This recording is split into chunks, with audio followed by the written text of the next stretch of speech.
In the beginning, God created the heavens and the earth. The earth was formless and empty. Darkness was over the surface of the deep. And God said, "Let there be light," and there was light. God separated the light from the darkness, calling the light day and the darkness night. And God said, "Let there be a vault between the waters to separate water from water." God called the vault sky, and it was so.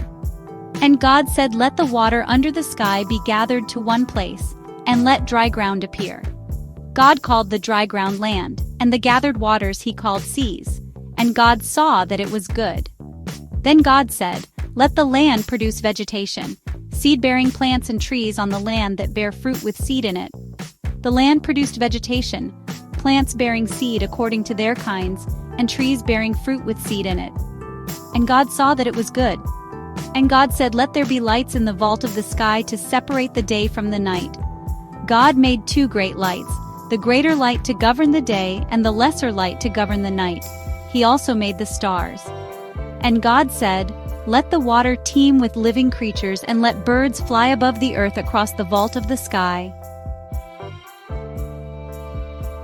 And God said, "Let the land produce living creatures according to their kinds, the livestock, the creatures that move along the ground, and the wild animals."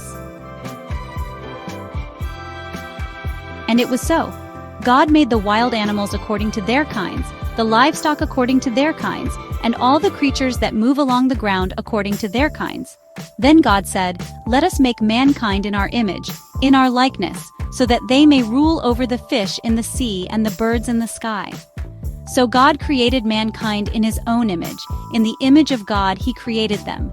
Male and female he created them. God blessed them and said to them, "Be fruitful and increase in number, fill the earth and subdue it." God saw all that he had made, and it was very good. And there was evening and there was morning, the 6th day.